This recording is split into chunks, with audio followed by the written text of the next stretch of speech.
Hello, Tim and Guy here, and welcome to the worst idea of all time, Season 5. This season we are watching the French-originated softcore pornography series, Emmanuelle. Because why not? These films contain some anachronistic and downright problematic scenes from time to time. Which we will not be discussing to keep our podcast a stupid and friendly place to be. Also, you do not need to watch these films, as always, so just enjoy the show. We're watching the movies, so you don't have to. Happy listening, everybody.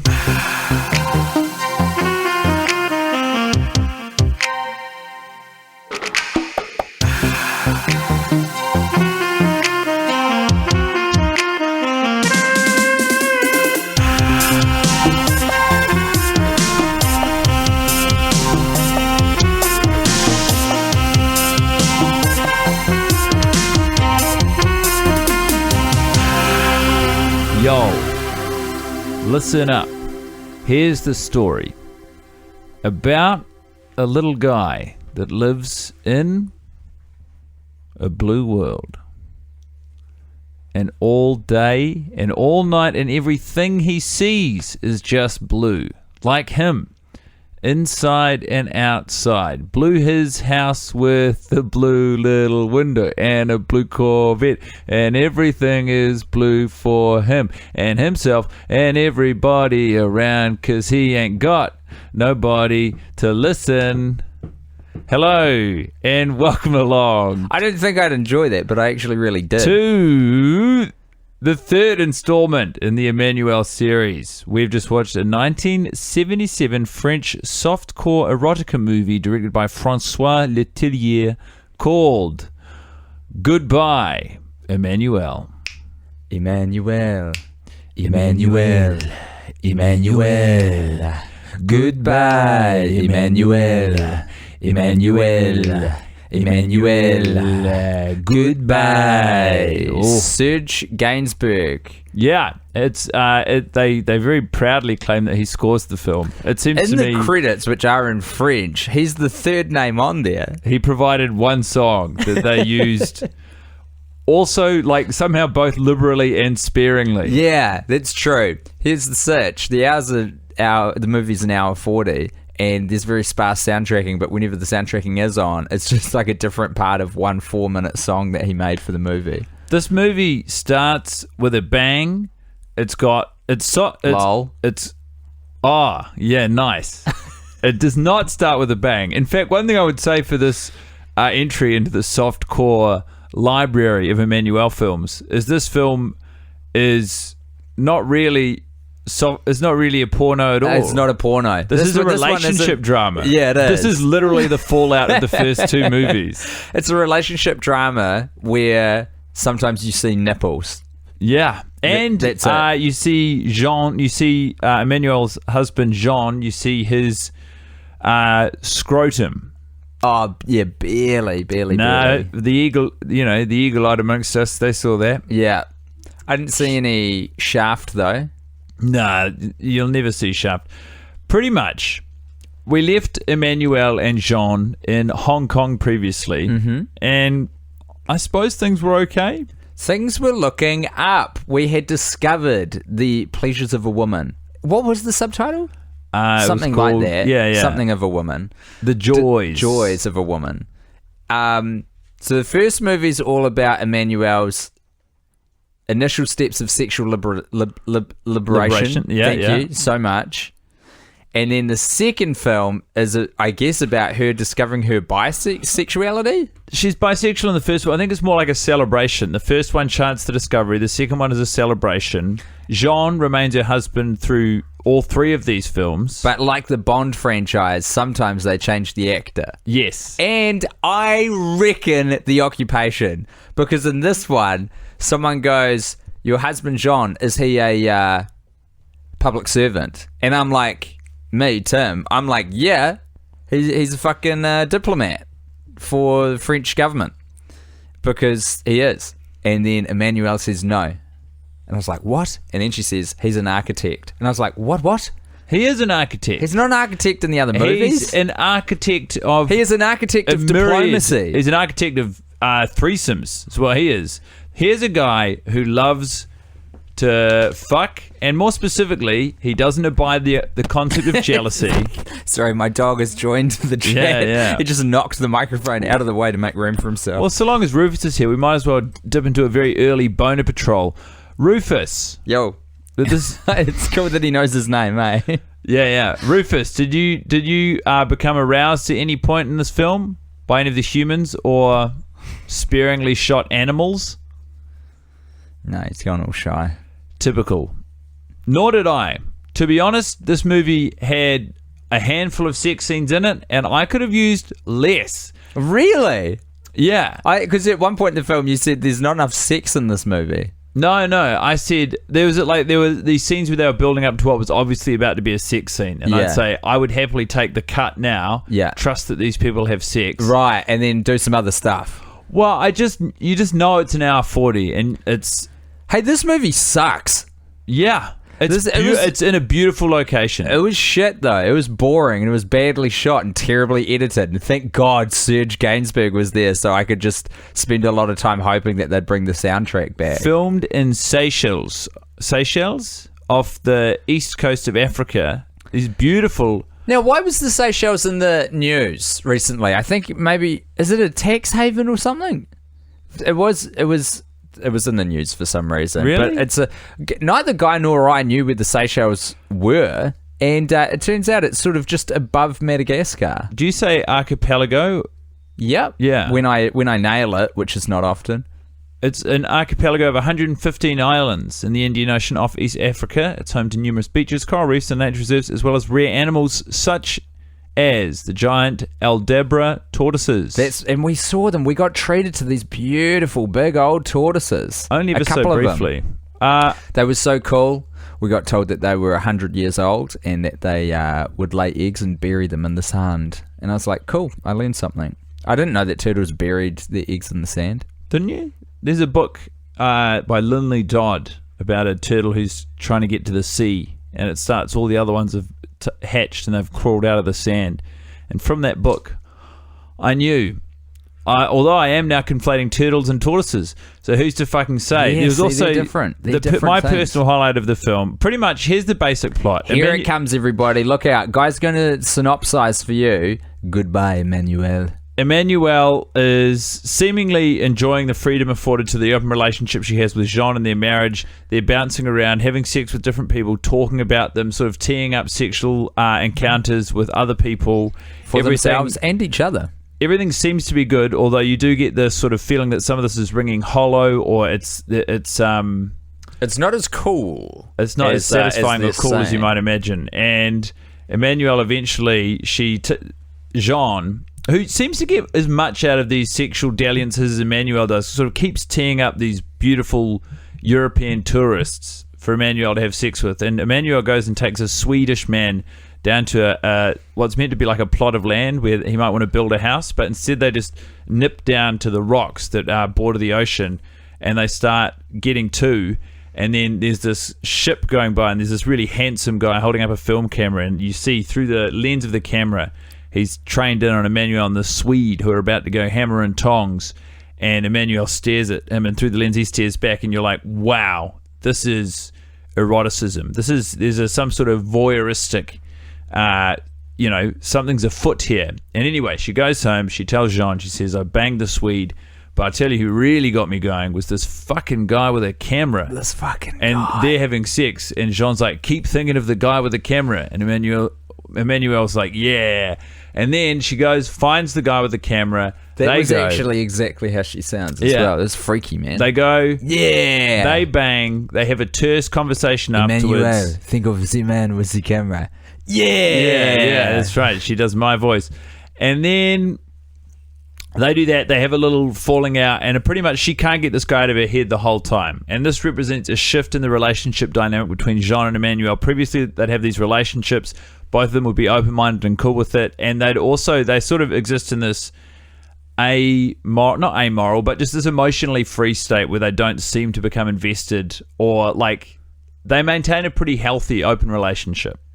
It appears to me. It appears to all of us. But there's some sort of tension post-coitus between Emmanuelle and this director, whose name was Gregory, where she can't get him out of her head, and eventually she has to close the loop. So she goes and revisits Gregory, and their tension, it turns out, was that there's a more deep-seated emotional bond, and they have to explore this. And the outcome of this is that she's in love with Gregory and actually leaves Jean. So that's the synopsis. That's the long and short of it. Well done, buddy. That was good. Within this, though, Yeah. and this is in reference to tortoises, and also this is my highlight, this is my shining light of the film. We meet a very old, immensely problematic, crazy British guy I'm gutted you're taking this as your shining light. who lives on it. It's undeniably the best bit of the film. I called it straight out of the gate. I said, I like this guy. Yeah. They're on one of the 115 small islands of the archipelago of Seychelles, and he obviously lives there, and he's like, I say, he does, like, he's got a very thick British accent inside of his French accent. He's like, bonjour. And then he continues to say, he goes, fuck me, your wife is beautiful. You want to film a house? Come over to my place. And he brings him over to his place. Imagine that in French, but the exact same intonation. And he's the worst actor I've seen in the franchise this whole time. I love him. Anyway, they get to the house. He starts saying some pretty bad stuff. Let me tell you all about my late wife. Yeah. We lived in bliss and happiness for many years, till one day on a fishing expedition where she nipped her finger as we were dismembering a shark we caught. No. And then the blood drew other sharks. Better yet, it's very unlikely. Eaten by a shark. There were some people dismembering a tortoise, and the blood drew a shark, and I watched her get eaten by the whole thing. And you're like, fuck. And Guy and Tim are going, wow, wee wah, what a story. This anecdote has come out of nowhere, and obviously it's devastating. This guy's lost his wife, but it Quite a sensational story. fucking rules. And it only gets better because then Emmanuelle and Gregory go to fly off. They know the pilot who's going to take them on this small charter plane back to wherever they came from. And like, oh, we met this fucking legend, this old British guy, and What this poor widower. Yeah, and the pilot's like, The guy's like, Susan's not dead. Yeah. She just shacked up with another dude, and he refuses to make his peace with it. So he tells everyone she got eaten by a shark in one bite. It was honestly the most enjoyable insert in the whole film. It's very funny to overshoot so much when you get hurt to make up a sensational lie about what happened rather than actually deal with your problems. Yeah. I think it's a fun way to deal with things. A big sensational lie. An unbelievable one. Eaten by a shark. Do you know how many people get eaten by a shark IRL? How many? Very few. It's not zero, but it isn't a lot. Do you think sharks tabulate the data on how many of those motherfuckers get killed by us every year? They should. They really should. If you watch the movie Deep Blue Sea from the perspective of a shark, Yeah. ultimately it's upsetting, but for a minute there you're like, fuck yes, finally. Is Deep Blue Sea the one where they make the shark super intelligent? Yeah, it's got one of the most... Is LL Cool J in it? Yes, he's got a parrot, but it's got one of the coolest movie deaths of all time in it, which is Samuel L. Jackson. Like, everyone keeps getting eaten by these sharks, and they start infighting, and Samuel L. Jackson delivers this really rousing speech where he's like, come on, you motherfuckers, we got to look out for each other. We are not going to let these sharks beat us. And right as he delivers that final defiant thing, this massive shark comes up from behind him and just fucking chomps him in two. God damn, that's cool. It is. I think it's actually recognized as one of the great movie deaths. Really? I saw Deep Blue Sea at the Flicks, I think, on the big screen. I think I was like too young to appreciate it for what it was, which is a kind of big silly film. You know what I mean? Yeah. I was looking at it and I was like, well, this is silly. But the filmmakers were probably looking at it being like, yeah, you arsehole. Of course it is. Yeah. It's about super intelligent sharks killing people in some living sort in of like an submarine laboratory. Yeah. It was awesome. Do you know what was wrong with Goodbye Emmanuelle, beyond what you've outlined, which is cinematography and editing? I hadn't outlined those, but we did talk about it extensively during this film. I think you said it. You said it looks like shit and the editing's bad. Okay. Believe in yourself. I'm sorry.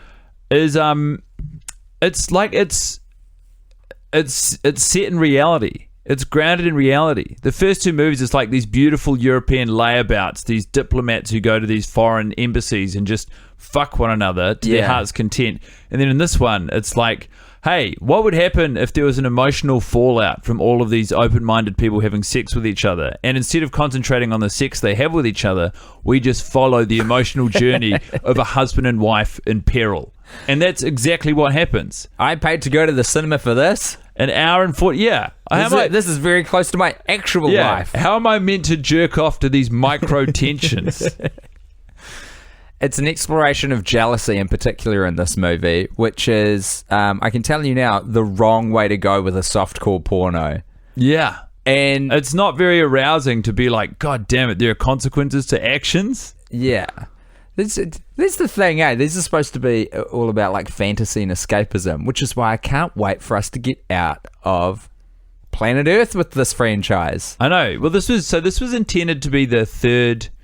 The first three Emmanuelle films meant to be recognized as a trilogy. Really? So this was the closing of that makes sense. A chapter. But they've still got what's her name again? Sylvia something. Sylvia Christel.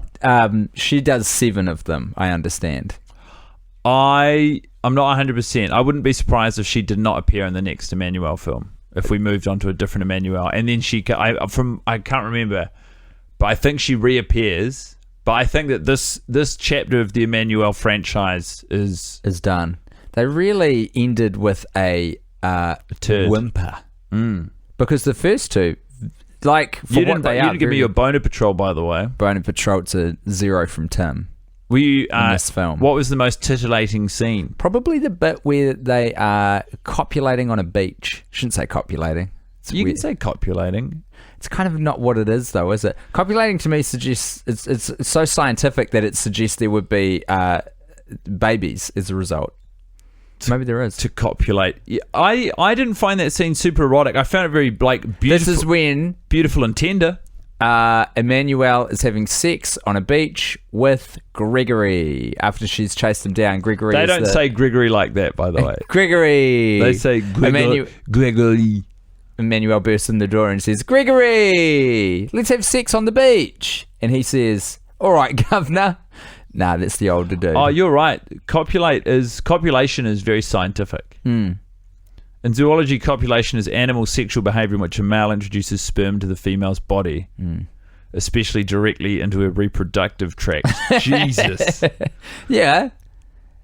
That's science, baby. That's what sex is. That's what we're watching here. Copulation. I didn't think it was so scientific. I thought there was more play in that word. It's quite funny to boil down this pornographic film to its constituent scientific parts, but that bit, because it was low light, you know. Now I'm going to say this isn't very entertaining, but this is part of why I thought it looked like absolute fucking dog shit, this movie. It had a approach to filmmaking which is, all right, we've got to show them being in a car traveling somewhere. We'll just make that very obvious.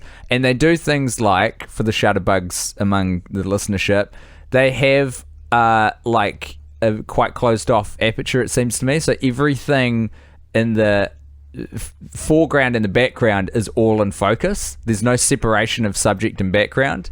If you in the first two films, they do this a lot. They've got like extreme close-ups of faces, like occupying the entire screen, so you really can like capture someone's emotion and almost in a narrative in a way. Why don't you marry the cinematography from the first two films, bro? Would that I could. They're probably dead. It was the 70s. This is a long time ago. Plus, I assume they smoked so many cigarettes working on these Emmanuelle movies that there's no way they've survived to I'm 2020. not saying the cinematographers. I'm saying the cinematography itself. Ah, well, my barrier to that guy would be you cannot marry a concept. Fuck. Yet. I've been humiliated. But when you have a wide open aperture, which is when you get the iris of the lens... I think, well, the lens, maybe it's the bit on the camera as well, and you open that right up so it lets all the light in, you can get a far more separated subject matter from the background. You get that, it's called bokeh, is the blur that you get in the background. You get that separation. But this whole movie is just like, yeah, we'll stick a camera here, we'll show them going there. Yeah, we'll stick a camera in front of this person and show them going there. There's no art. It's just you couldn't like argue it doesn't tell you where you are. Big pun? you couldn't argue that this is a movie that doesn't tell you exactly where you are. Yeah, but I don't care to know. Like, fucking sex it up for me. What did you enjoy then by turn about the sex on the beach? Sex on the beach was in low light, and it was like, I thought it was pretty well framed. It was too low light. Yeah, it was too low light. It's daytime. There was it's a Tuesday morning. I was squinting to make out the screen, and then also. Oh, you mean it's Tuesday morning for us watching the film? It could have been Tuesday morning for them, but also like. There are a few scenes like that, not enough light. They're overcome with, emotion, and they're not just sexually attracted to each other. For a rare instance in the Emmanuelle franchise, there's a genuine emotional attraction and draw that goes beyond just lust. But here's the who thing. fucks in the ocean? It's, as our friend Rhys Mathewson says in one of his great jokes, water is a famously excellent lubricant. Salt water, no less. Indeed. Tricky, cold, I would imagine. They're fucking around there in the ocean for a long time without any clothes on. It looks warm where they are, though. It does look very warm, actually. It looks beautiful. True. Yeah. The location, this made me want to travel to Seychelles so badly. Just beautiful turquoise, azure water stretching out in front of golden sands. I want to see the beautiful tortoises, man. Open air, teak homes. Yeah. Fantastic little cars, delicious food. The experience is second to none. Jean, in this film, 90% of the time, very cool, very chill dude. We were rooting for him initially. I was rooting for him big time because Jean is all about making sure his wife is happy. That's what I get from this guy. He's like, and he derives joy from her joy. I feel like that's the whole kind of thing with the relationship. But then it turns, and he, out of nowhere, just gets incredibly jealous of Gregory, and they actually come to blows in the sort of start of the third act. I agree with you to an extent, but I think there's a moment in this movie which represents the idea that maybe Jean is taking possibly not just as much but more from these dalliance. He finds the idea of Emmanuelle's physical attraction. Like, everyone in these movies are beautiful, but they hinge on the idea that Emmanuelle is sort of otherworldly. Like a demigod of sexuality. Her beautiful transcends normalcy. And I feel like, her physical acknowledgement of this and having sex with anyone she wants to is a real fucking wheel spinner for Jean. And I feel like part of the reason that she leaves is that she's liberating herself from this. And the idea that liberation is an open relationship. Liberation for some people might be monogamy. It could be anything. Or it could be no relationship in the case of Emmanuelle. So what are we meant to believe? She leaves. Is she chasing Gregory? Yeah, she leaves for Gregory. She's in love with Gregory. And like at the end, Jean is doing all these sort of devious acts. Gregory's trying to get a hold of her. He's going, I've got to leave. My film's been scrapped. His film looked like total shit, by the way. His film, I will put money on it, would suck ass. And I don't think it was going to be any good. And the funding gets pulled. It gets pulled. The film's fucking off. And he's running around the Seychelles looking for locations to shoot in. Never finds one. He's wasting so much time. It's what you get a location scout for, my dude. I know. I'm pretty sure he's the director. Well, he seems to be everything. Yeah, he's got that's right. He's just fucking around with the camera. The Neal Breen of 1977. He's got the camera and he's just like wasting film, taking footage of Emmanuelle and Gregory having sex on the beach at the start. Not Gregory. Sorry, the Swede, whose name I'm assuming we never get and we never need. Do we need the Swede's name? Absolutely not. 1977 was a big year. Go on. Do you know what happened around the time this movie was released? No. Orlando Bloom was born. Huge. Alongside Shakira. Orlando Bloom, that makes him a little older than I thought, but I guess that tracks. And Sarah Michelle Gellar. My first true love. How's that for a cluster of celebs? I love Sarah Michelle Gellar. Also, in France, they performed their last ever execution by guillotine. That seems very late. For that to be happening. Do you say? It's one Orlando Bloom ago. I'm glad that you're saying guillotine, because a lot of people say guillotine, which may be correct, but it really throws me. Guillotine. That's it. Does it have two L's in it? Yeah. Because I know in Spanish when you get two L's, you pronounce it as a Y. I call it the guillotine. The guillotine, because you're such a big fan of chopping people's heads off. Also, the release of the Atari Sick. Which one? in North America. 2600. The 2600. And 2600. yeah, same number. Elvis Presley died at 42. On the toilet. Yeah, on the can. Poor guy.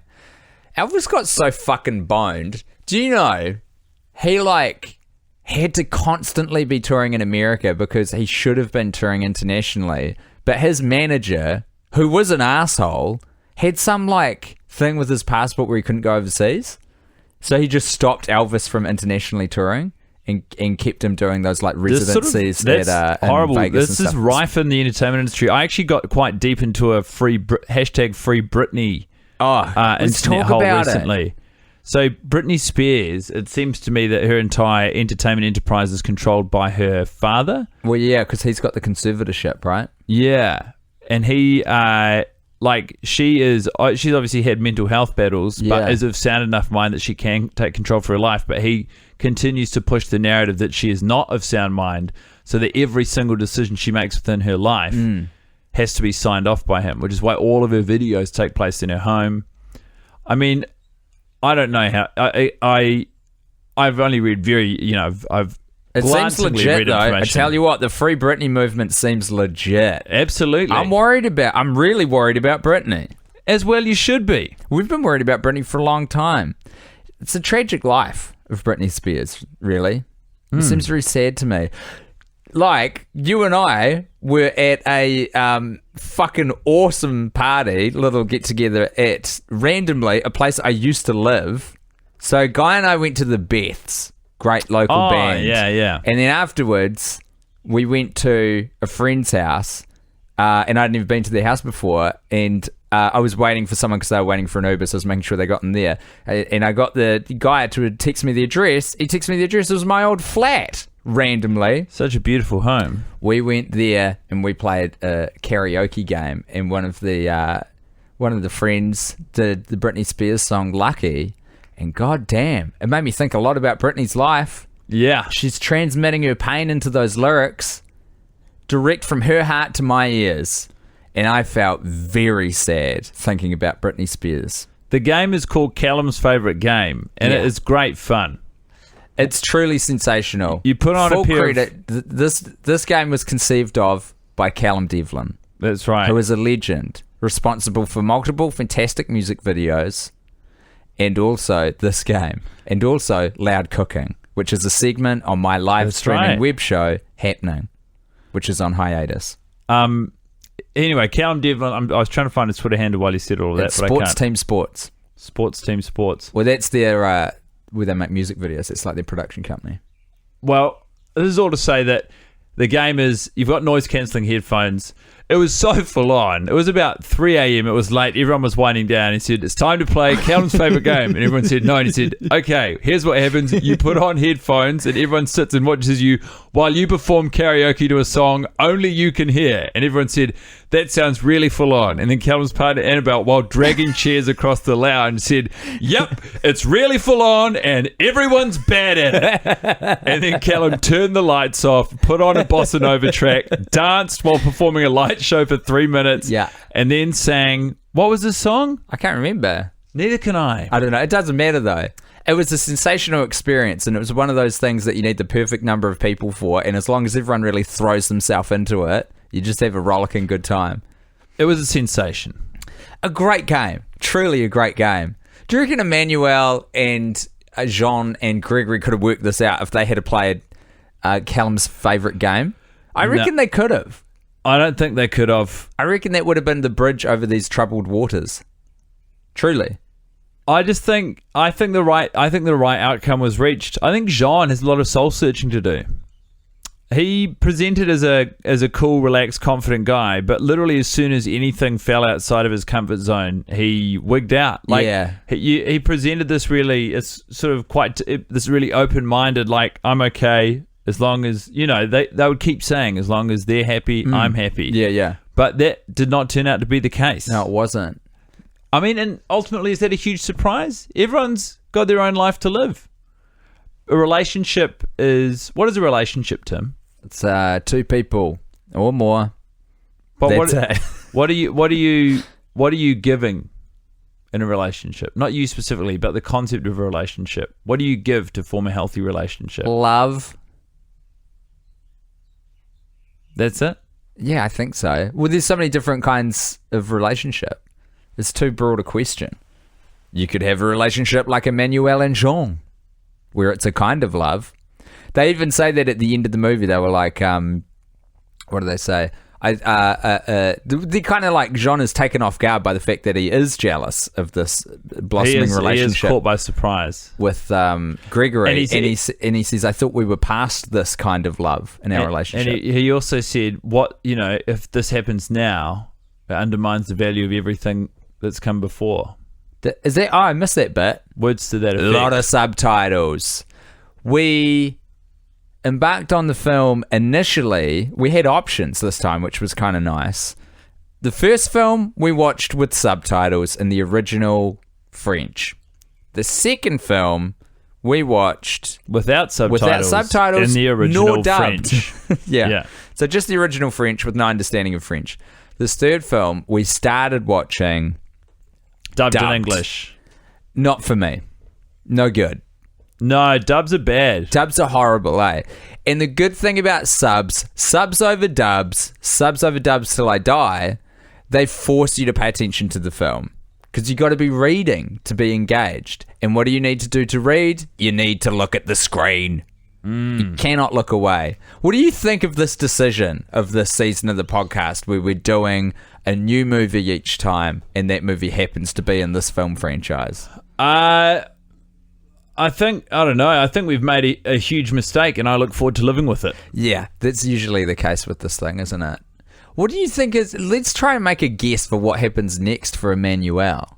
Do you think she meets Gregory? Because I reckon she absolutely doesn't. No, they'll sort of, I think they'll dispatch of the through lines that have been constructed, and just knowing that this is meant to be the closure of a trilogy. Do you think she'll enter the French space program in preparation for the Emmanuelle in Space series? Oh, I shudder to think what we'll live through. I don't think they're going to go straight to space. It's going to remain grounded on land. What have we had so far? I'd like to see them in Thailand, Paris, Hong Kong, and now Seychelles. Seychelles, sorry. And now where do you want to go? Paris, France. Paris. I would love to just be on this, like, one thing these movies do make you want to do is travel, especially at the moment. Yeah, we're not going to be doing that for a little while. Travel is illegal, and rightly so. Have you been to France? Yes. Have you spent time in Paris? Yes. What did you think of it? Beautiful. Did it make you want to star in a softcore pornography? No, and I didn't. And so if you do look it up, you won't get any hits, because I didn't. It was beautiful. The food was fantastic. The people were friendly. A lot of really professional crew members, fantastic DOP, crew members. Great gaffers. What were you shooting? What was I shooting? Yeah. Well, I wasn't shooting anything, Tim. I was shooting my mouth off, trying to speak French, having croissants, having a good time, mixing and mingling with the locals. That's cool. Yeah. What did you spend most of your time doing while you were in Paris? I kept sort of, I spent a lot of time on filming the surrounds, so I could watch them back after the fact and reminisce. Did people call you Guy Montgomery? Guy. Is that how Guy is in spelled Guy, pronounced Guy. That's kind of cool. I like that. Yeah. It was great. And I didn't film anything. So, but I would love to go there in this franchise. One of the things I'm taking away from what you want is a travel show. Yeah. I think it would be nicer for you if we just sat down and watched some travel TV. Literally couldn't agree more. What the fuck is it called? The Travel Channel? Is that what it's called? Yeah. I don't know, man. I haven't owned a television. Let's do the math on this. When was the last time I had a TV? Probably like 3 flats ago. Remember that about 7 years ago. When that was a defining personality trait? Not having a TV. Yeah. They go, we don't do TVs. We don't watch TV. What do? Fucking make up your own dialogue? These are professionals. They work day and night perfecting how people talk. And you're telling me you're just going to dismiss all of that? Pretty bullshit, man. It's quite rude, if anything. People put a lot of work into it. Yeah. Disrespectful. Least we could do is watch. You know? Yeah. You got to watch everything ever made. What's the future of entertainment, Guy? I feel like we had our traditional television. Before that, we had Emmanuelle. Now we have the internet age where we're consuming quick bites, I believe. What are they called? Quick Quibi. Yeah. That's quick bites, isn't it? Yeah. That's what happens when you give Jeffrey Katzenberg $1 billion. He's had it. He earned that money. That's his money. Yeah. There's indisputably his money that he fucking pissed away on a Fair great enough. idea for a platform. You earn the money, you piss the money away. I actually read, this is, I don't know if this is allowed, but it was a really interesting concept that was introduced. I was reading a book when I woke up this morning. It's called Antkind. You make it sound like you woke up and you were reading a book. It's by, like you were sleep reading a book and you came to and you were like, whoa. I was. It's the debut novel from Charles Kaufman, who's the filmmaker who did Being John Malkovich, and he's done some. He's an interesting guy, and it's a really interesting novel. And there's a character who's like talking about how memory is. Like your memories or what you reminisce on is only as reliable as what you imagine the future to be. Like the only thing that we have our actual finger on the pulse of is the present. Like your memories and the future are both equally. And he was describing in his life what everyone's going to be talking about in say 30 or 40 years. And it's this thing called, I believe, Brainio. And it's instead of television, we have these chips in our brain, or we have we're broadcast directly into our brain these stories. And they're almost like pick-a-pass, where it's like you can watch something that's just beamed, specialized to your brain, tailored to what you enjoy in entertainment, or a version where you are inserted within the story. So you're watching out these narratives that take place in your own shows, and it's all transmitted and exists within your brain. That fully seems like that is exactly where we would be going. Yeah. That seems real to me. Yeah. Shit. Is it like a scary book, or is it chill? Because you know how it's not scary. You know the movie Her, where you could interpret it and be like, that's terrifying, but the whole movie's like, this is kind of chill, don't worry about it. It's just some AIs fucking around. They're definitely not going to liquefy your insides to use as an energy source. The book is it's neither scary nor chill. Like it's not super chilled. It's quite a unsettling. Not unsettling, but just unusual. Mm-hmm. The rhythms and the characters, and there are all these sort of moments that put you slightly off balance, but not in a scary way. Just sort of like, what? I'm feeling a bit fucking. Yeah, it's a good time. Yeah. Oh, crazy sound! Did you get that? Yeah, that was cool, man.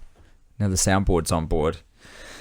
One thing I do like about these Emmanuelle movies, and I know that we bring this up with all the films we watch, but you have to when you have to watch movies, is the duration. This one knocked it out of the park with, from memory, 1 hour and 41 minutes. That's right. And I believe that included credits. And that's always good.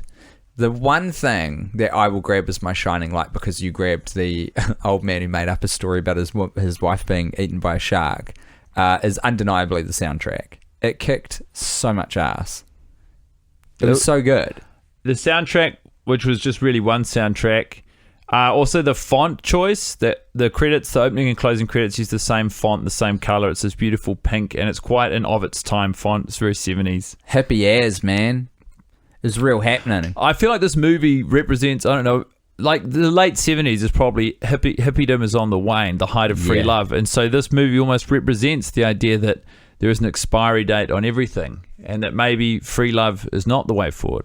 Didn't they say that 1969 was when it all died? I don't know. Maybe I'm making that up. I've had sex since 1969, Tim. Have you? Yep. Wild. I'm fucking crazy. Yeah, that's nuts, man. There were some other bits that happened in the film too, which we kind of glossed over and haven't talked about. There is the scene where Gregory and Jean come to blows, and that was happening. There was sort of a cultural dance outside by a forest that was happening.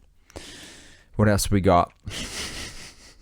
There was a bit where an ox draws a cart, which Emmanuelle and Gregory are in. Did you miss that? Huge ox, a land beast. Don't remember it vividly. Horned and carrying them on its back via a cart. Ox is a great word to play in Scrabble if you're stuck with an X. Yep. What's the difference between ox and oxen? Singular and plural. Oh, okay. Look at that ox. Look at those oxen. Look at those oxes. Look at that oxen. Look at all those chickens. Look at all those mice. Look at all those mouses. Not a word. Yeah, I think you're right. Oxen is the plural. Fishes. Yeah. Fishes doesn't exist. It's all a thing. Sheeps. Yep. Doesn't exist. You've also got that correct. I'm kind of gutted that we won't see Jean again in this franchise because, in spite of the fact that, 10% of this movie he was a real piece of shit, there was a lot of good stuff about him, and I liked that he played it pretty cool through most of the thing, and he seemed, in some ways, kind of selfless, and also the fact that he walked into his house and said, "Good morning, make me a drink," and then received at what I estimated to be 10:45 a.m. a Long Island iced tea, one of the strongest of all possible cocktail combinations. There's something about being in the Seychelles and getting fucking blind drunk before noon. This guy was, for a moment there, truly living his dream. When's he doing the architecting? Mate, he's fucking setting up threesomes left, right, and centre. What if I told you that Jean, as played by Umberto Orsini, is alive today? I would be amazed. How old would you guess that person to be? Right now, today, he's 80. 6. He's 6 years old? That's fucked up, dude. Born in a leap year. Time traveler. Born in a leap year. They're kind of... Oh, no, he'd still be 24, wouldn't he? Yeah, he'd be young. He'd be really young. What's he up to? Tell me about this man. He's an acclaimed actor.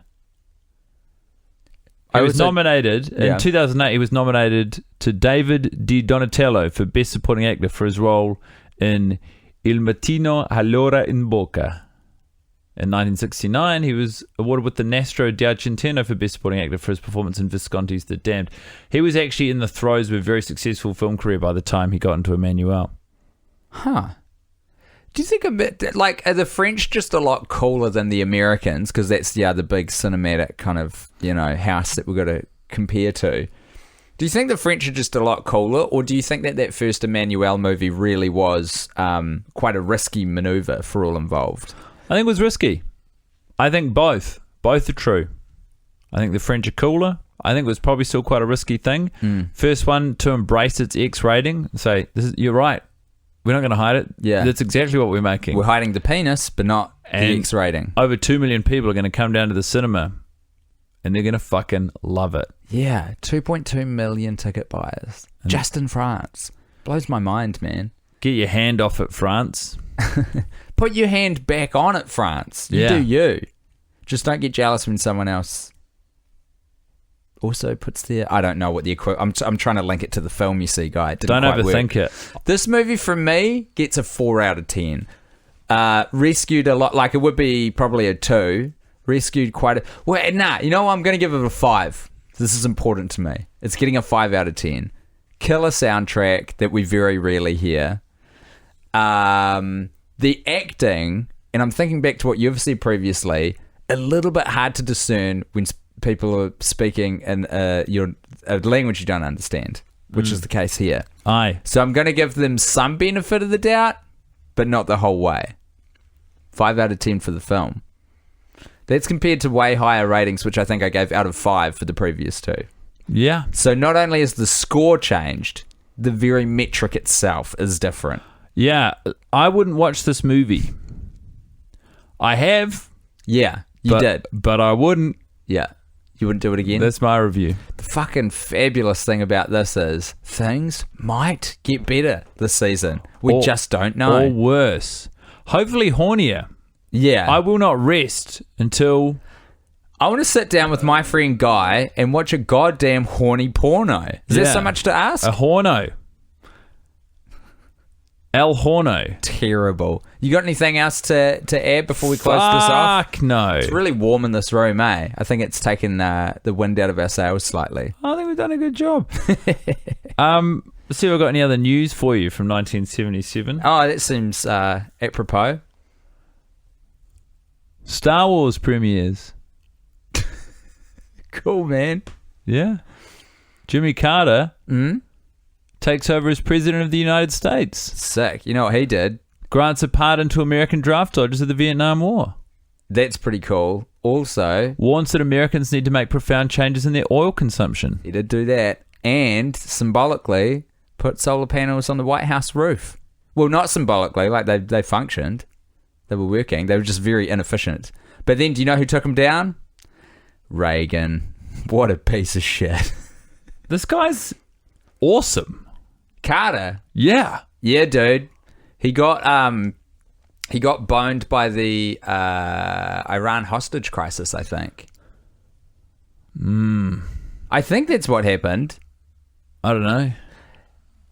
America was reeling with what had happened with Nixon, right? They were like, this fucking dude. Think about Nixon, he wasn't all bad. He was a bad guy, but he actually did a lot of groovy stuff, in addition to taping everyone at the White House and using the political apparatus against his enemies.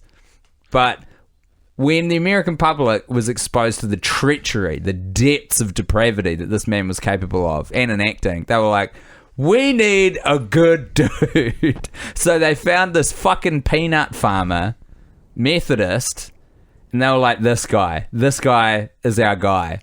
And so he got a run at it, and he did a couple of cool things, but I think the system kind of ate him up. That's why that line in The Simpsons, I never really got it as a kid, but when they refer to Jimmy Carter as history's greatest monster, it's a pretty fucking funny joke. Yeah. He's still alive. He's 97, I think, and he builds houses for humanity to this day. Yeah, and if you go to Google Jimmy Carr, Yeah. he's second to Jimmy Carr. You'd be fucking furious. He's second to Jimmy Carr. The president is second to Jimmy Carr, the comedian. To British tax-dodging comedian Jimmy Carr. Did he dodge? Oh, was he in the fucking papers? The Independent of the papers. He got snapped hard. True. Yeah. Don't do it, folks. Pay your fucking taxes. If Emmanuelle has taught me anything, pay your goddamn taxes. That's all from me. You done? I'm done too. We're good on 1977. We can close that book. Yeah, nothing else happened. All right. Unbelievable. All right. Well, we'll be back in the next episode to explore whatever the fuck Emmanuelle 4 turns out to be. I'll catch you then.